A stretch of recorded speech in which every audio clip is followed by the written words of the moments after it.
Today, I got something really fun for you. So this is a new segment that I want to call From the Cellar. These are all wines I bought years ago. So these are all coming from my own collection. We're going to be tasting 6 wines, and I got a really cool producer. I have Dirty and Rowdy. Now, about a decade ago, Dirty and Rowdy was catching some fame, known for doing their Mourvedres and just doing stuff that was a little offbeat within the California lexicon.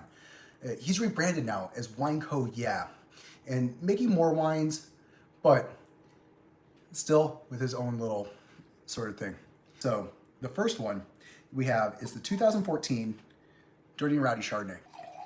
This is a wine I'm really intrigued by because he doesn't really make Chardonnay. That's not really his game. The color to me looks great. This is a real nice sort of pale lemon, medium lemon color, which look, when you're dealing with Chardonnay at 10 years of age, you're going to get darker colors.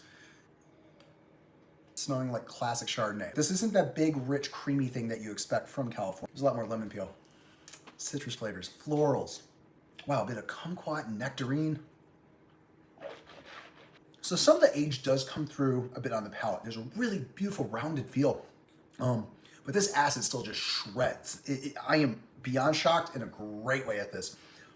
Wonderful, wonderful start. Holy cow. Seriously, a lot of Chardonnay, even Burgundy, does not hold up this age. And this isn't just holding up. This hasn't even reached its peak yet. So the next wine, this is a real interesting one. This is Semillon. This is also a skin contact and concrete wine. We're talking about a wine that really leans into the sort of natty side, if you will. So yeah, you can tell the skin contact right away. There is that orange hue that you just can't get away from when you do skin contact, but it's not like looking like it's some like orange juice. I have no clue what's about to happen, and I'm really looking forward to this. Not gonna lie, it's a little hard to smell. I've let this warm up to room temperature. This is not aromatic. It's absolutely a lie, but there's this sort of chamomile tea, nectarines, orange rind. Something I can only say is a slight bitterness, but I'm not getting what I would think would be Semillon. This, you gotta really dig your nose in, and even then, it's a little faint. Look, it's entirely possible that I let this age too long. It's entirely possible that I should have had this a few years ago. But let's give it a taste. I don't know what to make of this. I'm not feeling it. The acid's there. It's far from dead. It's just not expressive. It's just not expressive at all. Look, if you're into more natural wines and skin contact wines, this could work. I can see this working a lot better young. This is not aged. It's just not expressive. Don't know what to say. So Mourvedre is what Hardy really put himself together on. And this is the grape that he really loved. I've had some of these wines in the past years ago, and he's not trying to make Bandol, which is where Mourvedre is most at its home in France. He's making a very different interpretation. He's making an interpretation that really no one else has done. It's one of those things that always attracted me to these wines, is that you have someone really just being an iconoclast. So this is the 2013 Ansel Vineyard Mourvedre. So this is coming from Monterey County. And at this point in his career, he was sourcing from a lot of different places. I'm looking forward to this. Let's give it a try. So I am seeing some of the age on this wine. There's this really vibrant ruby sort of plum color, but there's some absolute rimming going on, which lets you know that this wine's had some age. Ooh. Okay.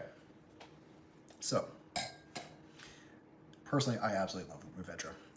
I get that's not a grape for everyone. It is kind of a bit of a Rodney Dangerfield grape in which it just gives no respect. This is digging into all the things I absolutely love about Mourvedre. There's a funkiness, there's an herbalness, there's a savoriness. It's really expressive. But at the same time, I would never call this old world. So this is that sort of beautiful in-between, in that you get the effects of the grape, but with all that California sunshine. So there's these plums, there's these red fruit, dark red fruit flavors, but this real nice savory note that just keeps hitting. And a whole bunch of violets. Real talk time.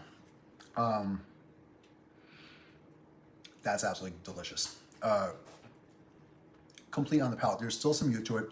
Tans are silky. Acid's right in that mouth-watering phase. and there's this beautiful savoriness that just won't quit. I'm shocked in a good way. What a turnaround from the Semillon. What a great introduction into the Mourvedres that he's best known for. This really hits what the grape is about. Again, I get it, this grape is not for everyone, but this grape is for me and this wine is for me, and I'm really freaking digging it. And you know, if you can find this around, awesome.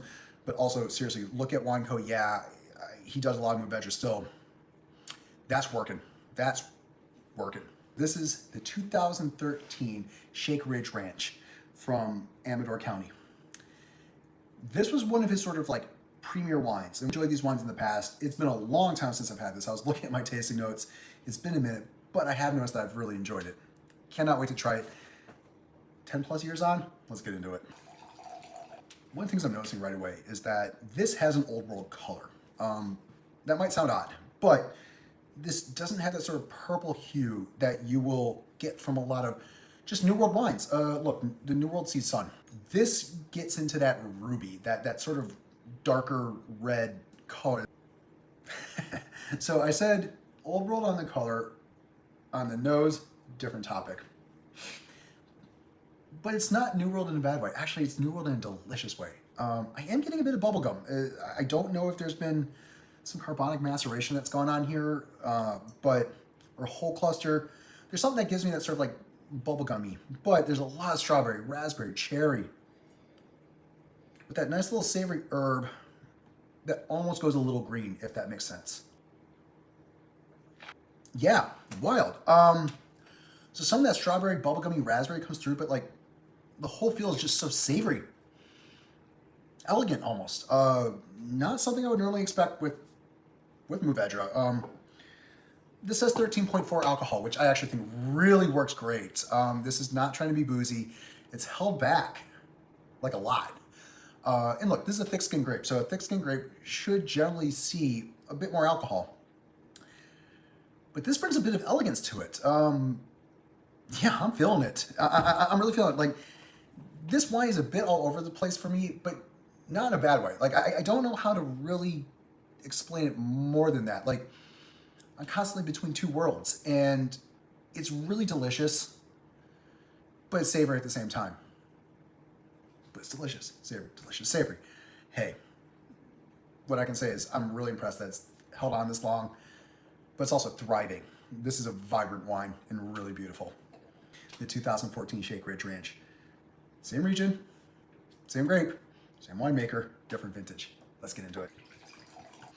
So this has a bit more of a purple color than the 13. To me, looks more New World. But what does that mean? Let's give it a smell. This goes into that savory to a T. This is Mourvedre, baby. This is huge into the savory category. Dark red cherries, violets, raspberries, a bit of cranberry, just to get that sort of sour bitterness in, but in a good way, and all these beautiful savory herbs. I'm happy.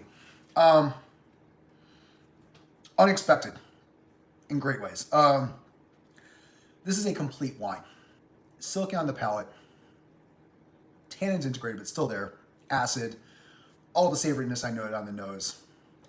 I would never confuse this for a Bandol or a Mourvedre from southern France, but it's absolutely delicious. This is an expression of Mourvedre I never expected. Bandol gets into its own things, and I'm a big, big fan. This is some really cool Mourvedre. It's not Bandol. I don't expect it to be So this is some really cool Mourvedre. It's not Bandol. I don't expect it to be Bandol. I absolutely don't expect it to be Bandol. But this is its own expression of Mourvedre that's so honest and true to the grape that I cannot really fathom that this actually happened. No, really no joke. This is a really hard to love grape. It's a very difficult grape. It's a reductive grape. It basically hates the world. But when you show it love, it then turns that hate into love. That's what's happened here. It's become something so beautiful. And this is why we age wine, right? Like, look, wine doesn't have to always be really old. Who the hell has time to sit around for 30, 40 years to wait for something to happen? Because life just passes you by. I'm all about this wine. Seriously, people, check out Wine Co. Yeah, like, and I am not sponsored by Hardy or Wine Co. Yeah at all. This all is from my own collection. I've dug his wines, and that's my only connection. I just follow him on Instagram. That's it. But that's some delicious stuff, and seriously, I am really impressed at where it's at.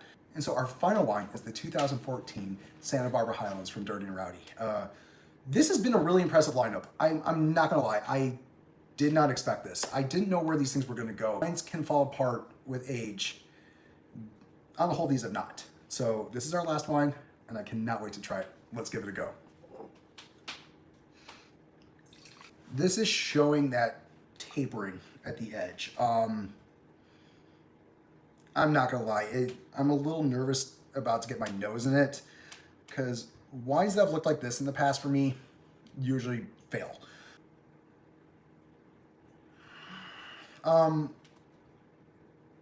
Yeah.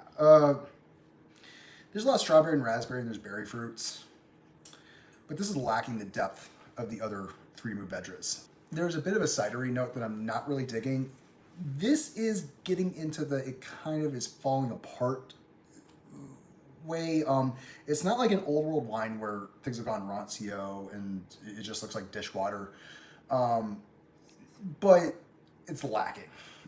This just does not have the expression. I'm going to give it a taste, but unfortunately, yeah. This is not how I wanted to end this video.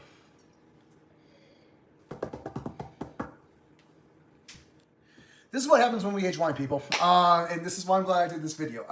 Yeah, not everything turns out perfect. Really, not everything turns out perfect. And this did not turn out perfect. So it goes. But these Mourvedres, awesome. The Chardonnay, awesome. What can we do, people? This is why I want to do the From the Cellar series. Because these things are always a moving target. And these things are, you know, it happens. It absolutely happens. This is why I'm also a big believer of it's better to feel like there's something left in the tank and you didn't catch it at peak than to have tasted it and you're just like, I should have had that years ago. Overall, this is a really rewarding thing, and I'm really impressed on a lot of these wines. I know he's changed up the wine style a little bit. I know he now has more vintages behind him. Like, these are really early. He's making some really good wine, 2013, 2014. I am not sponsored by him in no way, shape, or form. I'm just a fan of what he does. Be sure to check out Wine Co. Yeah, he's making some awesome, awesome wine. And if you're into California wine, or if you want to try something different, I think Hardy Wallace is doing some really, really cool stuff. Clearly with his old label, these wines have held up.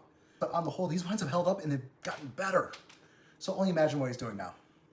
If you like this video, please be sure to like and absolutely be sure to subscribe. Cannot wait to see you on the next one. Cheers.